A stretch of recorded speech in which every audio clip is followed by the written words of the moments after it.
الحمد لله نحمده ونستعينه ونستغفره ونؤمن به ونتوكل عليه ونعوذ بالله من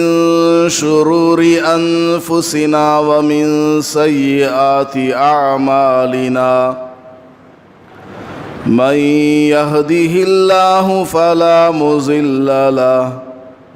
ومن يضلله فلا هادي له ونشهد أن لا إله إلا الله وحده لا شريك له ونشهد أن سيدنا ومولانا محمدًا عبده ورسوله صلى الله عليه وعلى آله وأصحابه وبارك وسلم أما بعد فأعوذ بالله من الشيطان الرجيم بسم الله الرحمن الرحيم يا أيها الذين آمنوا ادخلوا في السلم كافة ولا تتبعوا خطوات الشيطان إنه لكم عدو مبين بارك الله لنا ولكم في القرآن المجيد والفرقان الحميد رب اشرح لي صدري ويسر لي أمري واحلل عقدة من لساني يفقه قولي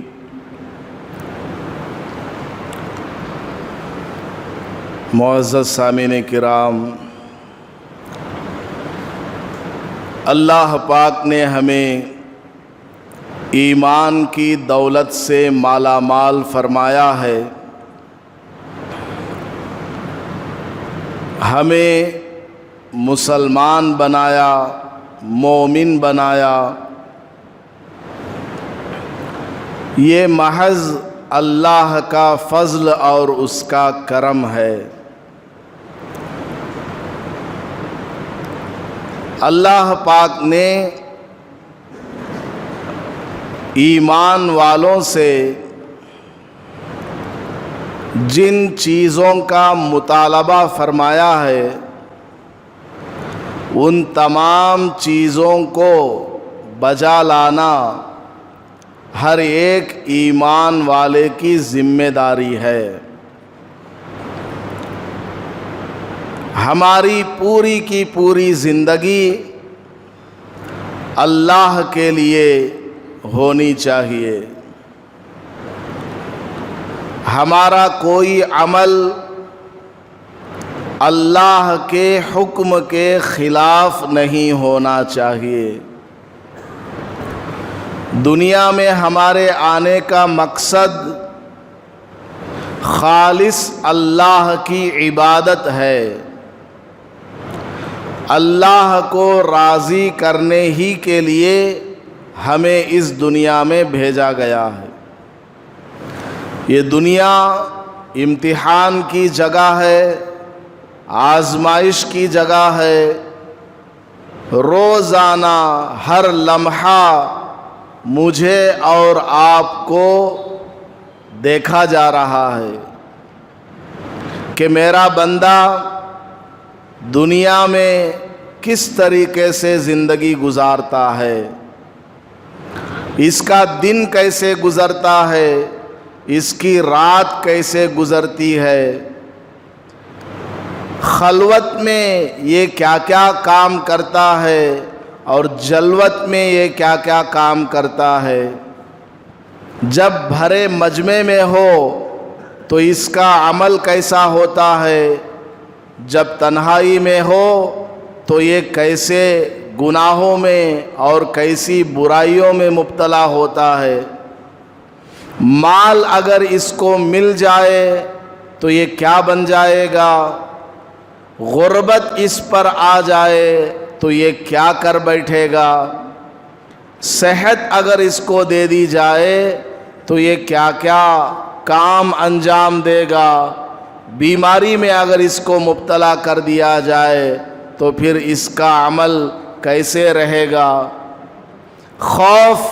اس کے دل میں کسی چیز کا ڈال دی جائے تو یہ مجھ پر بھروسہ کرے گا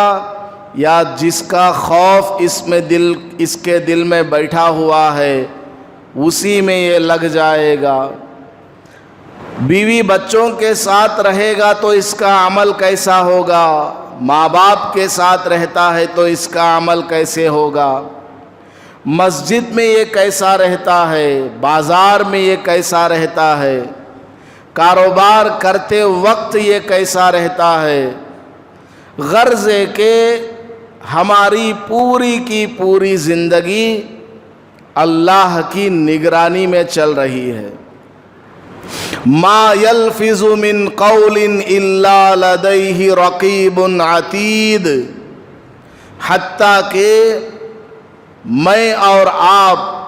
اپنی زبان سے جو کہتے ہیں ایک لفظ بھی ہماری زبان سے نکلتا ہے تو فرشتہ اس کو فوراً نوٹ کر لیتا ہے، لکھ لیتا ہے کہ فلاں بندے نے، فلاں کے بیٹے نے فلاں وقت میں فلاں حالت اور کیفیت میں یہ جملہ اپنی زبان سے نکالا ہے۔ کوئی سیکنڈ ہمارا اللہ کے علم سے چھپا ہوا نہیں ہے، ہماری پوری کی پوری زندگی اللہ کے سامنے بالکل کھلی ہوئی ہے، اس لیے ہمیں ہمیشہ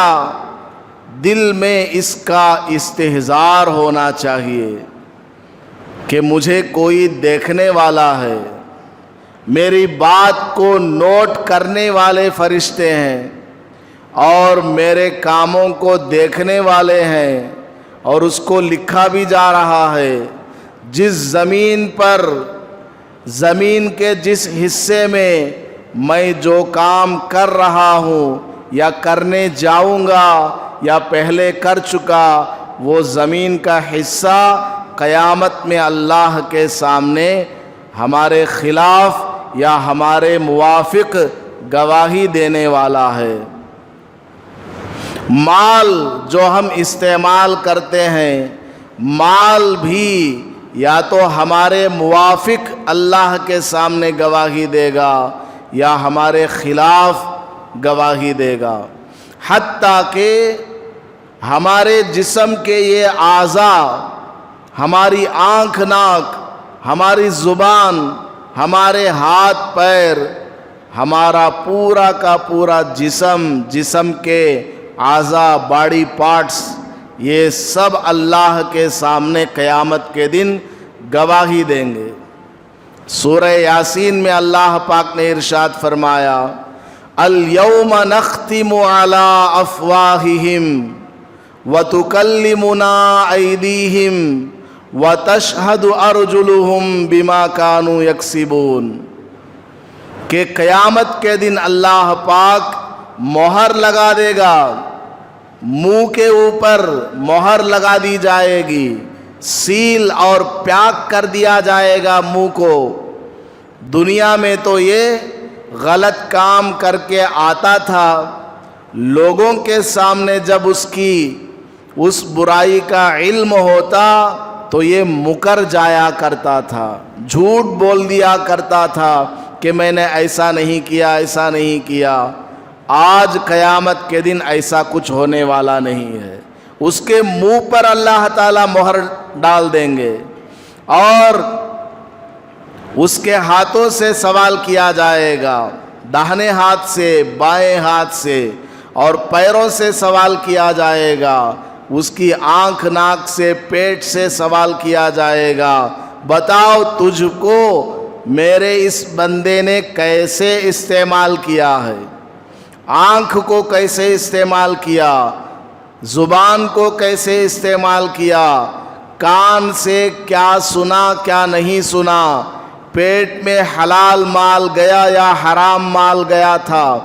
ہاتھوں کے ذریعے کس پر ظلم و ستم کیا تھا یا کسی کی مدد کی تھی، پیروں سے چل کر گناہوں کے اڈوں پر گیا تھا یا مسجد اور مدارس کی طرف اس کے قدم بڑھا کرتے تھے اور نیک کاموں کی طرف یہ چلا پھرا کرتا تھا، پورا کا پورا قیامت کے دن ہمارا جسم اللہ کے سامنے بیان کر دے گا۔ زبان کے اوپر تالا پڑا ہوا ہے، زبان کچھ نہیں کہہ سکتی قیامت کے دن۔ بعد میں انسان اپنے ہی جسم کے اعضاء سے مخاطب ہو کر کے کہے گا، کیا ہو گیا تم کو؟ تمہاری ہی بھلائی کے لیے میں دنیا میں خوب تم کو کھلایا کرتا تھا، تمہارا دیکھ بھال کیا کرتا تھا، حفاظت کرتا تھا۔ اے آنکھ، میں تیری حفاظت کرتا تھا، چشمہ لگاتا تھا، اور تیرے اوپر کوئی گرد آ جائے اس کو میں صاف کرتا تھا، چہرے کو میں صاف کرتا تھا، ہاتھ کی حفاظت کرتا تھا، پیروں کی حفاظت کرتا تھا۔ کیا ہو گیا؟ آج تم سب مل کر میرے ہی خلاف گواہی دے رہے ہو۔ انسان اپنے جسم کے اعضاء کو قیامت کے دن کوسے گا، کہے گا، تو یہ جسم کے اعضاء اسی انسان کو جواب دیں گے کہ دیکھو، اللہ پاک نے جس زبان کو بولنے کی طاقت دی ہے، اسی اللہ نے ہمیں ہاتھ، پیر، آنکھ، ناک کو بھی بولنے کی طاقت دی ہے۔ ہم تو تیرے پاس امانت کے طور پر تھے، یہ ہاتھ یہ ہمارا نہیں ہے، اولاً یہ اللہ کا ہے، یہ اللہ کی دی ہوئی ایک نعمت ہے اور بطور امانت دی ہوئی ہے، اس کو استعمال کرنے کا طریقہ بتایا ہے۔ آنکھ اللہ کی دی ہوئی نعمت ہے، اللہ پاک نے اس کو استعمال کرنے کا طریقہ بتایا۔ پیر اللہ کی دی ہوئی نعمت ہے، اس کو استعمال کرنے کا طریقہ بتایا۔ غرض ہے کہ جسم کے اعضاء ہمارے پاس تو امانت کے طور پر ہیں، ہم اس کو بھلائی کے راستوں میں استعمال کریں گے یا برائی کے کاموں میں استعمال کریں گے۔ آج دنیا میں ہمارے لیے چھوٹ ہے، دنیا میں ہمارے لیے اللہ پاک نے اختیار دیا ہوا ہے کہ تم چاہو تو بھلائی کے کام کر سکتے ہو، تم چاہو تو برائی کے کام کر سکتے ہو، لیکن بھلائی کے کام کرو گے اس کا بدلہ دنیا میں فلاں فلاں ہوگا اور آخرت میں فلاں فلاں ہوگا۔ برائی کے کام کرو گے تو دنیا میں اس کی یہ سزا ہوگی اور آخرت کی سزا تو بہت بھیانک آنے والی ہے۔ غرض ہے کہ ہمیں پوری زندگی اپنی، ہمارا اٹھنا بیٹھنا جاگنا سونا کھانا پینا کمانا خرچ کرنا بیوی بچے، یہ سب ہماری پوری کی پوری زندگی اللہ کے حکم کے مطابق ہونی چاہیے۔ بعض لوگ یہ سمجھتے ہیں نماز پڑھ لیے تو بس ہے، 5 وقت نماز پڑھ لو ہماری مغفرت ہو جائے گی، صرف نماز پڑھ لو باقی کچھ بھی کرو گناہ سارے معاف ہو جائیں گے۔ یہ غلط فہمی میں لوگ مبتلا ہیں۔ میں نے جو آیت کریمہ تلاوت کی ہے اس میں اللہ پاک نے فرمایا، اے ایمان والو پورے کے پورے اسلام میں داخل ہو جاؤ، آدھا تیتر آدھا بٹیر نہیں چلے گا، کمپلیٹ آدمی کو مسلمان بننا، مکمل طور پر آدمی مسلمان بنے، ہماری آنکھ بھی مسلمان بن جائے کہ غلط جگہ ہماری نگاہ نہ پڑے، زبان بھی ہماری مسلمان بن جائے کہ اس سے سچ بولے جھوٹ نہ بولے، کسی کو گالی نہ دے، کسی کو ستانے والے جملے استعمال نہ کرے، ہمارا ہاتھ مسلمان بن جائے، ہمارا پیٹ مسلمان بن جائے کہ اس میں حلال روزی جائے، حرام غذا نہ جائے، ہمارے پیر، آنکھ، ناک، کان، پورے کے پورے جسم کے اعضاء مسلمان ہونا چاہیے۔ ہماری زندگی، طور طریقہ، شادی بیاہ، کاروبار، میاں بیوی کے تعلقات، ماں باپ کے ساتھ ہمارا تعلق، پڑوسیوں کے ساتھ ہمارا تعلق، غیر مسلموں کے ساتھ ہمارا تعلق، یہ سب کے سب اللہ کے حکم کے مطابق ہونا چاہیے۔ حتیٰ کہ جانوروں کے بھی اللہ پاک نے حقوق کو بیان فرمایا ہے، ان کا جو حق ہے اس کو بھی ادا کرنا ہے۔ جانور کی دیکھ ریکھ پر بھی اللہ تعالی ثواب دیتا ہے۔ بخاری اور مسلم شریف کی ایک روایت ہے، حضور پاک صلی اللہ علیہ وسلم نے ایک آدمی کا قصہ بیان فرمایا صحابہ کے درمیان کہ ایک آدمی کو پیاس لگی اور وہ راستے سے گزر رہا تھا پانی کی تلاش میں۔ گزرتے گزرتے اس کو دور سے ایک کنواں نظر آیا تو وہ کنویں کے پاس گیا اور پانی پی کر کے کنویں کے اندر سے نکل باہر آیا۔ تو وہاں سے جب وہ آگے بڑھا تو اس نے دیکھا کہ ایک کتا اپنی زبان کو باہر نکال کر کے یہ اپنے آپ کو دکھا رہا ہے کہ گویا وہ پیاسا ہے۔ شدت کے ساتھ اس کتے کو پیاس لگی ہوئی ہے، تھکا ماندہ، گرمی میں وہ پسینے سے شرابور ہو کر کے وہاں پر بیٹھا ہوا ہے، زبان اپنی لٹکائے ہوئے ہے اور اس پانی پی کر آنے والے آدمی کی طرف کو وہ امید کی نگاہوں سے دیکھ رہا ہے کہ شاید مجھے بھی پانی مل جائے۔ اب اس آدمی کے دل میں اس کتے پر رحم آ گیا، اس کتے کے اوپر بڑا ہی رحم آیا تو وہ فوراً کنویں کے اندر اترا، لیکن پانی لے جانے کے لیے اس کے پاس کوئی پیالہ نہیں تھا، کوئی گلاس ہے، کچھ بھی نہیں ہے، کیا کریں؟ تو اس نے اپنے پیروں سے چمڑے کا موزہ نکالا، چمڑے کا ساکس اس کو نکالا اور اسی میں پانی بھرا اور اس چمڑے کے موزے کو اپنے دانتوں سے بند کر کے پکڑ لیا اور کنویں سے باہر نکل آیا اور اس کتے کو پانی پلایا۔ اس طرح وہ کئی بار آتا جاتا گیا یہاں تک کہ کتے کا پیٹ بھر گیا۔ حضور پاک صلی اللہ علیہ وسلم فرماتے ہیں کہ یہ آدمی کتے کو پانی پلایا ہے،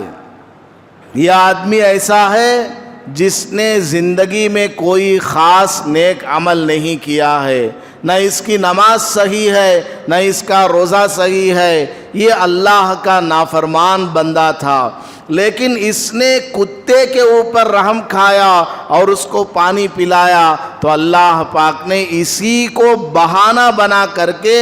زندگی بھر کے گناہوں کو بخش دیا، زندگی بھر کے گناہوں کو اللہ پاک نے بخش دیا۔ صحابہ نے اس واقعے کو سنا تو پوچھا، یا رسول اللہ، کیا جانوروں کی خدمت کرنے پر بھی ثواب ملتا ہے؟ حضور صلی اللہ علیہ وسلم نے ارشاد فرمایا، ہاں، جانوروں کی خدمت کرنے پر بھی تم کو ثواب ملے گا۔ کتے کو تم نے پانی پلایا، بلی کو تم نے دودھ ڈال دیا، جانور کہیں اٹکا ہوا ہے، پیر میں رسی اس کی لپٹی ہوئی ہے، اس کو تم نے چھڑا دیا، کوئی بھی ہو، کسی بھی طرح کی خدمت ہو، جانور کی تم خدمت کرو گے اس پر بھی اللہ تعالیٰ تم کو ثواب دے گا، اجر دے گا۔ اللہ پاک بڑا بخشنے والا ہے، اس کو پتہ نہیں کب کون سی چیز بندے کی پسند آ جائے اور اس کی بخشش کر دے، اللہ ہی بہتر جانتا ہے۔ ایک عورت مسجد نبوی میں حضور پاک صلی اللہ علیہ وسلم کی جو مسجد ہے مدینہ منورہ میں، اللہ پاک ہم سب کو وہاں جانے کی توفیق عطا فرمائے، بار بار مدینہ منورہ مکہ مکرمہ کی زیارت ہمیں حج اور عمرہ کی شکل میں نصیب فرمائے۔ آمین۔ مدینہ منورہ میں جو مسجد ہے، مسجد نبوی صلی اللہ علیہ وسلم، حضور پاک صلی اللہ علیہ وسلم کے زمانے میں ایک غریب خاتون، اور وہ بھی بد شکل بد صورت، کوئی حسن و جمال اس میں نہیں، اور مدینہ کی وہ رہنے والی نہیں، حبشہ جو ملک ہے وہاں سے ہجرت کر کے یہاں آ گئی تھی اور مسلمان ہو گئی تھی، اور اس کا کوئی رشتہ دار دوست وغیرہ کچھ نہیں تھا، بس مسجد کے پاس، مسجد نبوی کے پاس کنارے میں ایک جھونپڑی میں رہا کرتی تھی۔ جب لوگ نماز پڑھ کے چلے جاتے مسجد میں جھاڑو لگایا کرتی تھی، اور کوئی کام نہیں، اپنے کمرے میں رہنا، نماز پڑھنا، اور جب مسجد سے لوگ چلے جائیں مسجد کی صفائی کرنا، کیونکہ مٹی کی مسجد ہے، اوپر جو ہے کھجور کے پتوں سے چھت بنائی ہوئی ہے، ہوا سے وہ پتے اڑ کر کے نیچے گر جاتے ہیں، اس کی بار بار وہ عورت صفائی کیا کرتی تھی۔ ایک مرتبہ اس عورت کا انتقال ہو گیا، صحابہ رضی اللہ عنہم نے اس عورت کی نماز جنازہ پڑھی اور اس کو دفن کر دیا۔ حضور صلی اللہ علیہ وسلم کو معلوم نہیں ہوا،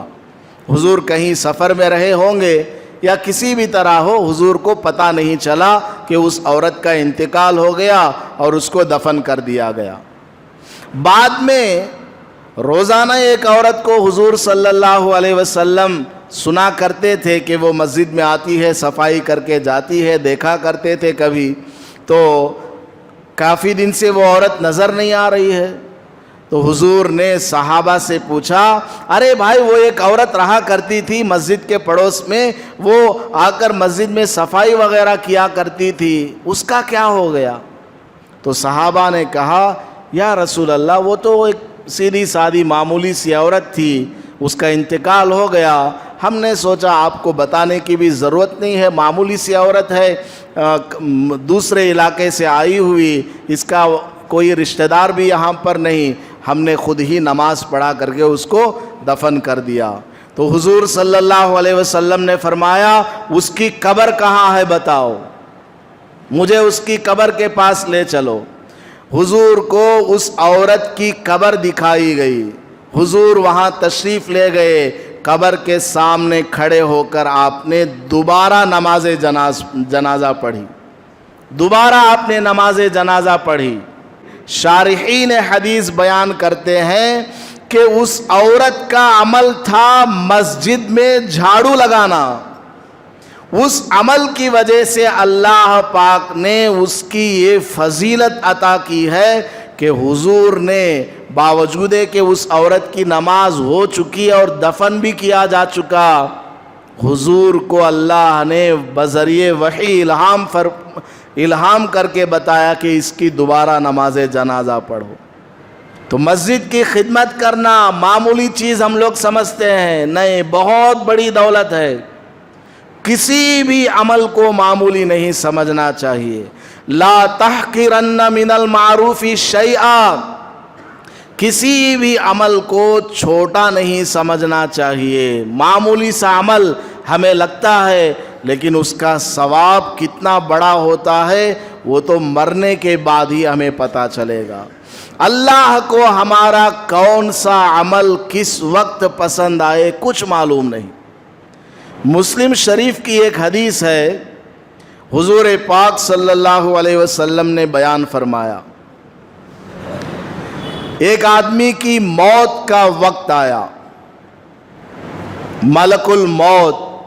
اور ساتھ میں ان کے جو فرشتے ہوں گے وہ سب اس آدمی کے پاس گئے اور اس کی روح کو قبض کر لی۔ مرنے کے بعد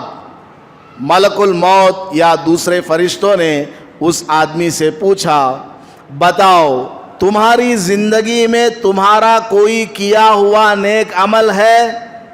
کہ جس کو پیش کر کے اللہ تبارک و تعالیٰ کے سامنے تمہارے لیے مغفرت طلب کی جائے؟ تو اس آدمی نے کہا کہ میرے پاس تو ایسا کوئی نیک عمل نہیں ہے۔ میں تو کاروبار کرنے والا آدمی ہوں، تجارت کرنے والا آدمی ہوں، بیوپار کا بزنس کرنے والا آدمی ہوں، میرے پاس نہ نماز ہے نہ روزہ ہے، میں تو ایک سیدھا سادہ کاروبار کر کے اسی طرح زندگی میں نے گزار دی ہے۔ ہاں، ایک عمل میرا ہے، شاید وہ اللہ کو پسند آ جائے، ایک عمل ہے۔ پوچھا کیا عمل ہے تمہارا؟ کہنے لگا کہ میں کاروبار کرنے والا، میرے پاس لوگ آتے مال خرید کر کے جاتے تھے، مال لے جانے والے دو طرح کے لوگ ہوا کرتے تھے، بعض مالدار اور بعض غریب۔ میں نے اپنے مزدوروں سے، کام کرنے والے مینیجر اور ملازمین وغیرہ سے باضابطہ کہہ رکھا تھا کہ دیکھو، جو آدمی مال خرید کر لے جاتا ہے قرض پر، اور جب واپس کرنے کے لیے آتا ہے قرض کا پیسہ، قرض ادا کرنے کے لیے آتا ہے اور آ کر کے عذر پیش کرتا ہے کہ آج ایک تاریخ ہے، مثال کے طور پر مجھے آج وہ پیسہ دینا تھا لیکن آج نہیں دے پاؤں گا، کل دے دوں گا یا ایک مہینے کے بعد دے دوں گا، تو میں نے اپنے نوکروں سے کہہ رکھا تھا، حساب لکھنے والوں سے، کہ اگر کوئی اس طرح عذر کرے تو دیکھو وہ آدمی مالدار ہے یا غریب ہے۔ اگر وہ آدمی مالدار ہے تو اس کو رخصت دے دو، اس کو کہو ٹھیک ہے کل لا کر دے دو یا ایک مہینے کے بعد لا کر کے دے دو۔ اور اگر غریب ہے تو اس سے پوچھو کتنا دے سکتے ہو، 2000 کا قرض ہے، 50 دے سکتے ہو یا 100 دے سکتے ہو، اس سے لے لو۔ اگر کچھ بھی نہیں دے سکتا اس کا حساب مٹا دو، ڈیلیٹ کر دو۔ میرا بس یہی ایک عمل تھا، اس کے علاوہ کوئی عمل نہیں۔ مالدار مقروضوں کو میں رخصت دیا کرتا تھا، ڈیلے کیا کرتا تھا قرض لینے میں، نرمی کرتا تھا، اور غریبوں کا قرض معاف کر دیتا تھا۔ تو فرشتوں نے جواب دیا، اللہ پاک کو تیرا یہی عمل پسند آ گیا، جا تیری بخشش ہو گئی اور تیرے لیے جنت کا فیصلہ ہو گیا۔ تو ہمیں یہ نہیں سمجھنا چاہیے کہ صرف نماز پڑھ لیں گے تو کافی ہو جائے گا، نہیں، ہمیں نماز بھی پڑھنا، روزہ بھی رکھنا، حج بھی کرنا، زکوٰۃ بھی دینا، ساتھ میں ہماری 24 گھنٹے والی زندگی میں ہم جو کام کرتے ہیں موقع تلاش کرتے رہنا ہے کہ کوئی عمل ہم سے اچھا ہو جائے، کوئی کام مجھ سے ایسا انوکھا ہو جائے کہ جس کو کسی نے نہ کیا ہو، اور اللہ کو میرا کیا ہوا وہ عمل پسند آ جائے اور اللہ پاک اسی کو میری بخشش کا بہانہ بنا لے۔ کوئی آدمی اپنی نمازوں کا بہانہ لے لے کہ میں تو 5 وقت کا نمازی ہوں، اللہ مجھے ضرور بخش دے گا۔ ہاں ٹھیک ہے، نماز پڑھنے پر وعدہ ہے، لیکن باقی کام بھی تو کرنا ہے۔ زبان کو صحیح استعمال کرنا، آنکھ کا صحیح استعمال، کانوں کا صحیح استعمال، لوگوں کے ساتھ تعلقات کو درست کرنا، لوگوں کے اوپر مہربانی کرنا، کرم کرنا، یہ بھی تو اعمال ہیں۔ صرف نماز کو پکڑے رہیں گے کہ نماز ہی کافی ہے، نہیں ہوگا۔ اگر کوئی آدمی بس لوگوں کی خدمت کرتا رہتا ہے، اس کو پیسہ دے دیا، اس کو پیسہ دے دیا، اس کی خدمت کر لی، اس کی خدمت کر لی، مسجد ہی کو نہ آوے، نماز ہی نہ پڑھے، تو وہ بھی غلط کر رہا ہے۔ نماز بھی پڑھنا، اللہ کا حق بھی ادا کرنا، بندوں کا حق بھی ادا کرنا، اللہ کو بھی خوش کرنا اور بندوں کو بھی اللہ کے حکم کے مطابق خوش کرنا، ناجائز طریقے پر بندوں کو خوش نہیں کرنا۔ تو ہمیں مختلف کام کرنے چاہیے، مختلف کام کریں گے، معلوم نہیں ہمارا کون سا عمل اللہ کو پسند آ جائے۔ بخاری شریف کی ایک حدیث ہے، ایک آدمی بڑا مالدار، زندگی میں کبھی نیک عمل اس نے نہیں کیا، اس کی اولاد بھی بہت اور نوکر چاکر بھی بہت، زمینیں جائیداد بہت اس کے پاس، لیکن زندگی میں کبھی کوئی نیک عمل نہیں کیا۔ موت کا وقت آیا تو اس کے دل میں خوف آ گیا. موت کا وقت جب آیا، بیمار ہو گیا، اب اس کو یقین ہو گیا کہ ابھی مجھے چند دنوں میں مر جانا ہے، تو دل میں ایک ڈر سا بیٹھ گیا کہ میں مر جاؤں گا تو اللہ مجھے پکڑے گا، قبر کے اندر عذاب ہوگا، سانپ بچھو میرے اوپر مسلط کر دیے جائیں گے، میں نے کبھی نماز نہیں پڑھی، نہ روزہ رکھا، نہ کوئی کام کیا ہے، میری بخشش نہیں ہوگی، اللہ کو اگر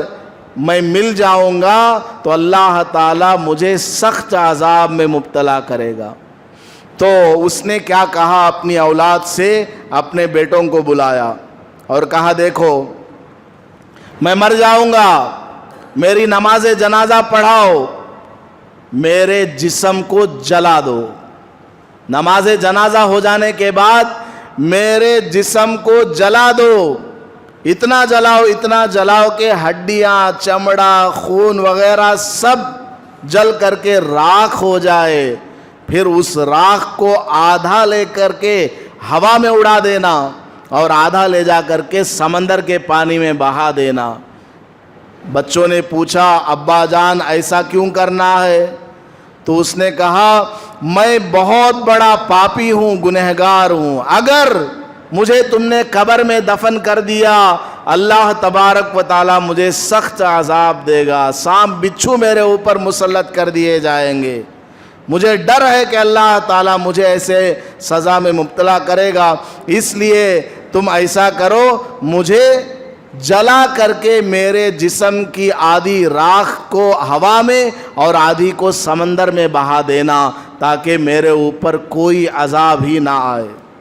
اس کو یہ خیال میں نہیں آیا کہ زمین بھی اللہ کی ہے، سمندر بھی اللہ کا ہے، اللہ تعالیٰ تو تمام اجزاء کو جوڑ کر کے زندہ کرنے کی قدرت رکھتا ہے، لیکن اس کے دل میں جو ایک ڈر ہے، خوف ہے، اس کی وجہ سے وہ یہ بات بھول گیا. بچوں نے کہا کہ ابا جان ایسا کرنا تو ناجائز ہے، آدمی کو دفن کرنا ہے، آگ میں جلانا تو ناجائز ہے، حرام ہے، ہم اس کو کیسے کریں گے؟ تو اس آدمی نے کہا کہ دیکھو اگر تم نے میری بات نہیں مانی اور مجھ سے وعدہ نہیں کیا تو میری جتنی جائیداد ہے غیروں میں تقسیم کر دوں گا، پڑوسیوں کو دے دوں گا، ان کو دے دوں گا، تمہارے حصے میں کچھ نہیں آئے گا. بیٹوں نے وعدہ کر لیا، ٹھیک ہے ابا جان ہم ایسے ہی کر دیں گے جیسا آپ نے فرمایا. بعد میں چند دنوں کے بعد اس آدمی کا انتقال ہو گیا تو وصیت کے مطابق اس کی نماز جنازہ ادا کی گئی اور دفن کرنے کے بہانے بچے اس کو الگ سے کہیں لے گئے اور لے جا کر کے جنگل میں اس کو جلا دیا اور اس کے جسم کے راکھ کو اکٹھا کیا، آدھا لے جا کر کے دور دراز میدان میں ادھر ادھر پھینک دیا اور آدھا لے جا کر کے سمندر میں ڈال دیا. بعد میں کیا ہوا، حضور اکرم صلی اللہ علیہ وسلم فرماتے ہیں اللہ پاک نے زمین کو حکم دیا کہ اس کے جسم کی راکھ کو جمع کرو. ہوا میں اس کی راکھ کہیں ادھر پڑی ہوئی ہے، تھوڑا ادھر پڑا ہوا ہے، تھوڑا ادھر پڑا ہوا ہے، اس کو جمع کیا گیا. سمندر کو اللہ نے آرڈر دیا کہ تو بھی اپنے پیٹ سے اس راکھ کو نکال باہر کر. سمندر نے بھی اس راکھ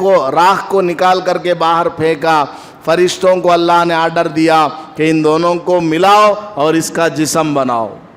دونوں کو ملایا گیا اور اس کا جسم بنایا گیا. اللہ تعالیٰ تو بغیر سیمپل کے سیمپل بنانے والا.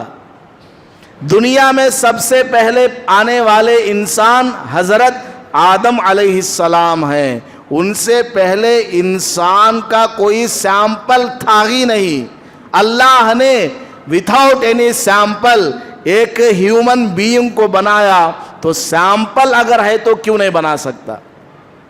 تو اس کے جسم کے اعضاء کو جوڑا گیا اور اس کا جسم بنایا. اللہ نے پوچھا اے میرے بندے تو نے ایسا کیوں کیا؟ اپنے جسم کو آگ میں جلوانے کا اور آدھا زمین میں آدھا پانی میں بہا دینے کا اپنے بیٹے کو حکم کیوں دیا بتاؤ؟ تو اس نے کہا کہ اب اے اللہ میں بڑا پاپی گنہگار، زندگی میں نے کبھی کوئی نیک کام نہیں کیا، موت سے پہلے مجھے ڈر لگا کہ اگر میرا جسم تجھ کو مل جائے تو مجھے بہت سزا دے گا، اتنی سزا دے گا لا يعذبه احد من العالمین، کہ دنیا میں کسی اور کو اتنی سزا نہیں دی ہوگی، اتنا بڑا میں پاپی ہوں۔ اس لیے میں نے اپنے بیٹوں کو ایسی وصیت کی تاکہ میرا جسم ہی ادھر ادھر منتشر ہو جائے اور میں عذاب سے بچ جاؤں۔ تو اللہ پاک نے فرمایا تم نے ایسا کیوں کیا؟ تو اس نے کہا اے اللہ صرف تیرے ڈر سے میں نے ایسا کیا، صرف تیرے خوف سے میں نے ایسا کیا ہے۔ تو اللہ پاک نے فرمایا جا میں نے بخش دیا، تیری مغفرت ہو گئی، تیری بخشش ہو گئی، تیرے لیے جنت کا فیصلہ ہے۔ تو اللہ تبارک و تعالیٰ کس آدمی کا کون سا عمل پسند کر لے کچھ معلوم نہیں ہے۔ ہم مسلمان ہیں، نماز پڑھتے ہیں، تو ہمارے دل میں غرور گھمنڈ نہیں ہونا چاہیے کہ صرف ہم ہی لوگ جنت میں جائیں گے، کافر، ہندو، عیسائی، یہودی یہ لوگ جنت میں نہیں جائیں گے۔ نہیں، اللہ کو معلوم ہے کہ ہمارا ایمان بچا ہوا بھی ہے کہ نہیں ہے، ہماری ایک ایک نماز قبول بھی ہو رہی ہے کہ نہیں ہے، اور غیر مسلم کا کوئی عمل اللہ کو پسند آ جائے اور اس کو مرنے سے پہلے ایمان کی توفیق دے دے، کچھ معلوم نہیں ہے۔ اس لیے ہم جو عمل کرتے ہیں اخلاص کے ساتھ کریں اور دل میں خوف بھی رکھیں اور امید بھی رکھیں کہ اللہ تعالی ہمارے عمل کو ضرور قبول کرے گا۔ غرور میں اور گھمنڈ میں نہیں آنا چاہیے، اور صرف ایک عمل کو پکڑ کر کے نہیں بیٹھنا کہ صرف نماز پڑھیں گے بس، باقی زکوٰۃ نہیں دیں گے، روزہ نہیں رکھیں گے، حج نہیں کریں گے۔ نہیں، زکوٰۃ بھی دینا، روزہ بھی رکھنا، حج بھی کرنا اور صدقہ خیرات بھی کرنا، اور دوسری طرف صرف مال خرچ کر رہے ہیں، مسجدوں کی مسجدیں بنوا رہے ہیں، مدرسوں کو چندہ دے رہے ہیں، یتیموں میں مال تقسیم ہو رہا ہے، بیواؤں میں مال تقسیم ہو رہا ہے، نہ نماز پڑھتا ہے، نہ روزہ رکھتا ہے، نہ حج ادا کرتا ہے، یہ بھی غلط ہے، سراسر غلطی ہے۔ یہ جتنے واقعات پیغمبر صلی اللہ علیہ وسلم نے بیان فرمایا ہے اس کا مقصد یہی ہے کہ ہم زندگی میں مختلف کام کریں، ہم اپنی زندگی میں پورے ایمان کے جو تقاضے ہیں ان کو پورا کریں۔ صرف مسجد کے حد تک ہم مسلمان نہ رہے، باہر بھی ہم مسلمان رہے، ہماری زبان بھی مسلمان ہو جائے، آنکھ بھی مسلمان ہو جائے، ہمارا پیٹ بھی مسلمان ہو جائے کہ اس میں حرام نہ جائے، حلال ہی جائے، ہاتھ پیر آنکھ ناک زبان سب کے سب ہمیں مسلمان بنانے کی ضرورت ہے، اور مختلف اعمال کرتے رہنا ہے۔ باقی اللہ کی مرضی ہے ہمارا کون سا عمل اللہ تعالیٰ کو پسند آ جائے اور ہماری مغفرت ہو جائے۔ تو یہ واقعات کو سن کر یہ نہیں کہ صرف بلی کو پانی پلانے لگ گئے، کتے کو پانی پلانے لگ گئے، گھر میں کتا لا کر کے پال لیا۔ کتا پالنا تو حرام ہے، ناجائز ہے۔ لا تدخل الملائکۃ بیتا فیہ کلب او تصاویر، اللہ کے فرشتے اس گھر میں داخل نہیں ہوتے جس میں کتا ہو یا جاندار کا فوٹو لٹکایا ہوا ہو۔ الماری میں رکھا ہے اپنا فوٹو پاسپورٹ کے لیے اور ریشن کارڈ کے لیے، اس پہ نہیں، لٹکایا ہوا ہے، اس میں رحمت کے فرشتے نہیں داخل ہوتے۔ کتا اگر ہے تو گھر میں فرشتے نہیں آتے ہیں۔ اس لیے کوئی آدمی یہ نہ سمجھے کہ کتے کو ڈیلی ایک گلاس پانی پلا رہے ہیں، بلی کو دودھ پلا رہے ہیں، بس وہی کام کریں گے، نماز نہیں پڑھیں گے۔ نہیں، جو کام کرنے کو کہا گیا وہ سارے کرتے رہنا ہے، جو فرائض ہیں، واجبات ہیں، ان سب کو ادا کرتے رہنا ہے۔ وہ اللہ کی مرضی ہے کہ ہماری بخشش نماز پڑھانے کی وجہ سے ہو، یا نماز پڑھنے کی وجہ سے ہو، یا مسجد کا لیٹرین کلین کرنے کی وجہ سے ہو۔ اس کو بھی چھوٹا کام نہیں سمجھنا کہ مسجد کا پیشاب خانہ، وضو خانہ صاف کرنا وہ تو موذن کا کام ہے، چھوٹے آدمی کا کام ہے یا نوکر کا کام ہے۔ نہیں، وہ تو متولی کا کام ہے،